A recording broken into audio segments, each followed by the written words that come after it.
श्री सीता रामचंद्राभ्याम नमः। स्वागत है आप सभी का हिंदू ग्रंथावली ऑडियो बुक चैनल में। 13वां सर्ग। राजा का वशिष्ठ जी से यज्ञ की तैयारी के लिए अनुरोध। वशिष्ठ जी द्वारा इसके लिए सेवकों की नियुक्ति और सुमंत्र को राजा उनको बुलाने के लिए आदेश। समागत राजाओं का सत्कार तथा पत्नियों सहित राजा दशरथ का यज्ञ की दीक्षा लेना। वर्तमान वसंत ऋतु के बीतने पर जब पुनः दूसरा वसंत आया तब तक 1 वर्ष का समय पूरा हो गया। उस समय शक्तिशाली राजा दशरथ संतान के लिए अश्वमेध यज्ञ की दीक्षा लेने के निमित्त वशिष्ठ जी के समीप गए। वशिष्ठ जी को प्रणाम करके राजा ने न्यायतः उनका पूजन किया और पुत्र प्राप्ति का उद्देश्य लेकर उन द्विजश्रेष्ठ मुनि से यह विनययुक्त बात कह दी। ब्राह्मण मुनिप्रवर, आप शास्त्र विधि के अनुसार मेरा यज्ञ करावें और यज्ञ के अनुभूत अश्व संचारण आदि में ब्रह्मराक्षस आदि जिस तरह विघ्न न डाल सके वैसा उपाय कीजिए। आपका मुझ पर विशेष स्नेह है। आप मेरे सुहृद, अकारण हितैषी, गुरु और परम हैं। ये जो यज्ञ का भार उपस्थित हुआ है इसको आप ही वहन कर सकते हैं। तब बहुत अच्छा कहकर विप्रवर वशिष्ठ मुनि राजा से इस प्रकार बोले, नरेश्वर, तुमने जिसके लिए प्रार्थना की है वह सब मैं करूँगा। तदनंतर वशिष्ठ जी ने यज्ञ संबंधी कर्मों में निपुण तथा यज्ञ विषयक शिल्प कर्म में कुशल, परम धर्मात्मा, बूढ़े ब्राह्मणों, यज्ञ कर्म समाप्त होने तक उसमें सेवा करने वाले सेवकों, शिल्पकारों, बढ़इयों, भूमि खोदने वालों, ज्योतिषियों, कारीगरों, नटों, नर्तकों, विशुद्ध शास्त्रवेताओं तथा बहुश्रुत पुरुषों को बुलाकर उनसे कहा, तुम लोग महाराज की आज्ञा से यज्ञ कर्म के लिए आवश्यक प्रबंध करो। शीघ्र ही कई हजार ईंटें लाई जाएं। राजाओं के ठहरने के लिए उनके योग्य अन्न पानी अनेक उपकरणों से युक्त बहुत से महल बनाए जाएं। ब्राह्मणों के रहने के लिए भी सैकड़ों सुंदर घर बनाए जाने चाहिए। वे सभी गृह बहुत से भोजनीय अन्न पान आदि उपकरणों से युक्त तथा आंधी पानी आदि के निवारण में समर्थ हों। इसी तरह पूर्ववासियों के लिए भी विस्तृत मकान बनने चाहिए। दूर से आए हुए भूपालों के लिए पृथक पृथक महल बनाए जाएं। घोड़े और हाथियों के लिए भी शालाएं बनाई जाएं। साधारण लोगों के सोने के लिए भी घरों की व्यवस्था हो। विदेशी सैनिकों के लिए भी बड़ी बड़ी छावनियां बननी चाहिए। जो घर बनाए जाएं, उनमें खाने पीने की प्रचुर सामग्री संचित रहे। उनमें सभी मनोवांछित पदार्थ सुलभ हों तथा नगरवासियों को भी बहुत सुंदर अन्न भोजन के लिए देना चाहिए। वह भी विधिवत सत्कार पूर्वक दिया जाए, अवहेलना करके नहीं। ऐसी व्यवस्था होनी चाहिए जिससे सभी वर्ण के लोग भली भांति सत्कृत हो सम्मान प्राप्त करें। काम और क्रोध के वशीभूत होकर भी किसी का अनादर नहीं करना चाहिए। जो शिल्पी मनुष्य यज्ञ कर्म की आवश्यक तैयारी में लगे हों, उनका तो बड़े छोटे का ख्याल रखकर विशेष रूप से समादर करना चाहिए। जो सेवक या कारीगर धन और भोजन आदि के द्वारा सम्मानित किए जाते हैं, वे सब परिश्रम पूर्वक कार्य करते हैं। उनका किया हुआ सारा कार्य सुंदर ढंग से संपन्न होता है।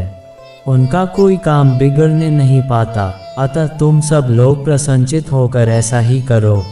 तब वे सब लोग वशिष्ठ जी से मिलकर बोले, आपको जैसा अभीष्ट है उसके अनुसार ही करने के लिए अच्छी व्यवस्था की जाएगी।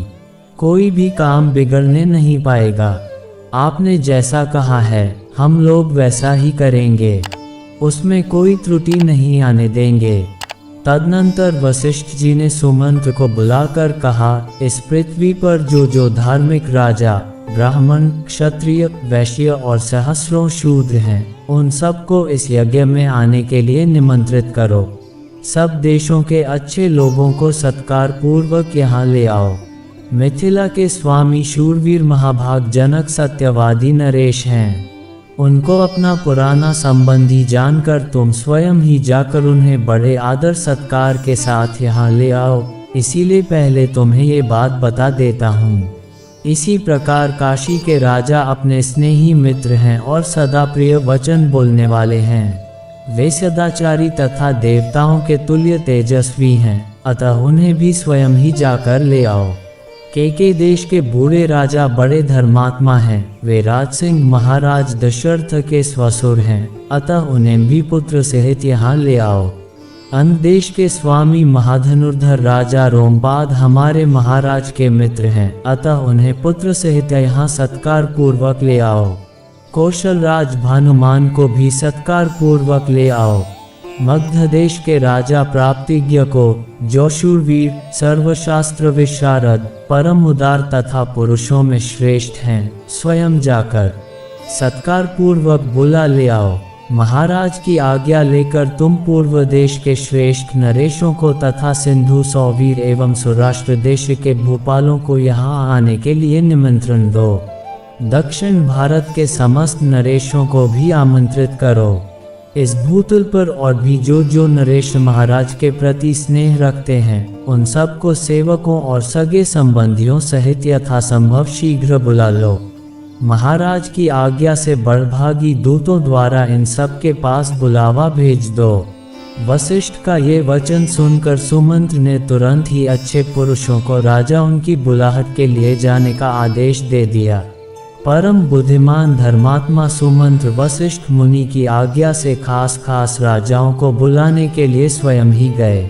यज्ञ कर्म की व्यवस्था के लिए जो सेवक नियुक्त किए गए थे, उन सब ने आकर उस समय तक यज्ञ संबंधी जो कार्य संपन्न हो गया था, उस सब की सूचना महर्षि वशिष्ठ को दी।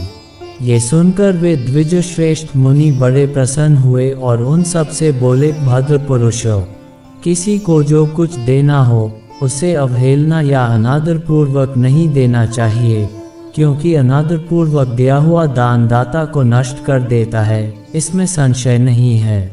तदनंतर कुछ दिनों के बाद राजा लोग महाराज दशरथ के लिए बहुत से रत्नों की भेंट लेकर अयोध्या में आए। इससे वशिष्ठ जी को बड़ी प्रसन्नता हुई।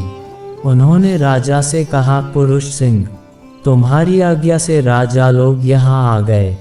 नृपश्रेष्ठ, मैंने भी यथायोग्य उन सब का सत्कार किया है। हमारे कार्यकर्ताओं ने पुनर्तः सावधान रहकर यज्ञ के लिए सारी तैयारी की है। अब तुम भी यज्ञ करने के लिए यज्ञ मंडप के समीप चलो।